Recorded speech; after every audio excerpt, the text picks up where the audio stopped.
आज बहुत बड़ी खबर आई और सनसनी फैली। 15 स्कूलों को बम से उड़ा देने की धमकी मिली। ये खबर सुनने के बाद पूरे देश में दहशत हो गई और स्कूल वाले भी परेशान हो गए। तमाम लाल लश्कर के साथ बम स्क्वाड पहुंचा, डॉग स्क्वाड पहुंचा, लेकिन भलमनसात इस बात की थी कि कोई खतरा नहीं था। लेकिन बड़ा सवाल यह है, ये डराने की कोशिश थी या किसी बड़ी साजिश की शुरुआत? इस स्टोरी आपको बताएगी।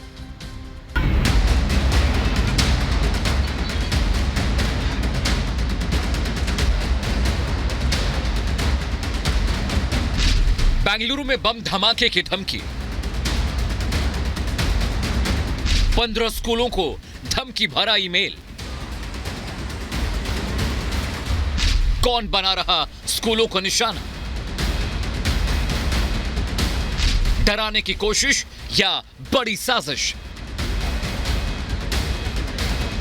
कर्नाटक के बेंगलुरु में शुक्रवार को तड़के एक ऐसी खबर आई जिससे न सिर्फ कर्नाटक बल्कि पूरे देश में दहशत फैल गई। एक ऐसी खबर जिससे सैकड़ों बच्चों की जिंदगियां खतरे में पड़ सकती थी। एक ऐसी आतंकी साजिश की भनक जिसने हर किसी की रूह कपा दी। यह हड़कंप और दहशत तब फैली जब कर्नाटक के स्कूलों में एक साथ धमकी भरा ईमेल आया।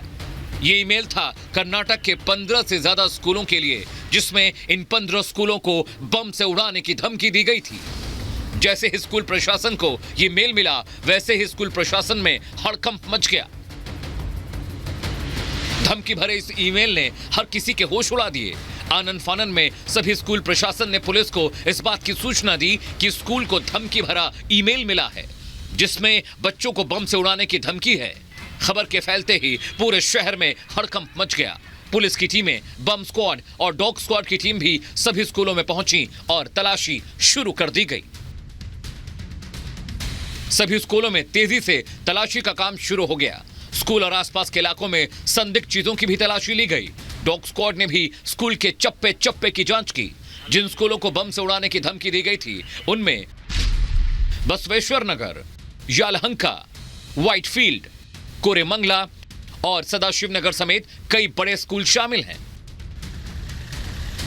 धमकी मिले स्कूलों में से एक स्कूल कर्नाटक के deputy CM DK Shiva Kumar के घर के सामने है। डीके शिव कुमार ने भी स्कूल का दौरा किया और प्रदेशवासियों को ना डरने की सलाह दी। I think within few hours, my crime department, cyber crime department will trap them. It is a hoax call where all this type of issues will happen. But I appeal to all the parents of Bangalore to be very safe.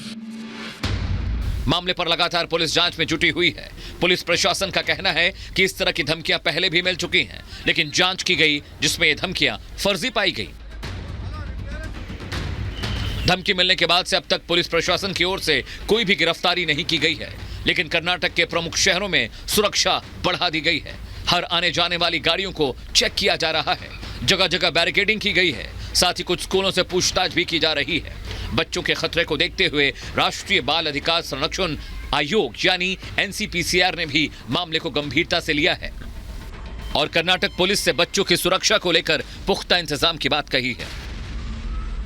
ऐसा पहली बार नहीं हुआ है और निश्चित रूप से इस तरीके की धमकियां स्कूलों में दिया जाना एक गंभीर बात की तरफ इशारा करता है कि बच्चों की सुरक्षा को लेकर के अभिभावकों के मन में एक भय पैदा किए जाने की कोशिश हो रही है।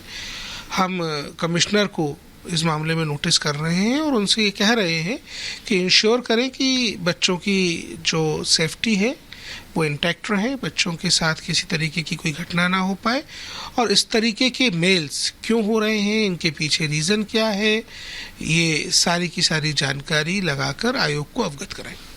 कर्नाटक के स्कूलों को मिली धमकी देश भर के लिए चिंता का सबब है, जिसके बाद कर्नाटक में स्कूलों में पढ़ रहे बच्चों के अभिभावकों के मन में भी सुरक्षा का सवाल पैदा होने लगा है। प्रदेश के डिप्टी सीएम और पुलिस प्रशासन का दावा है कि शहर में सुरक्षा चाक चौबंद है, तो वहीं पुलिस उन संदिग्धों की भी तलाश कर रही है जिन्होंने ईमेल भेजा है। Bureau report, Republic Bharat.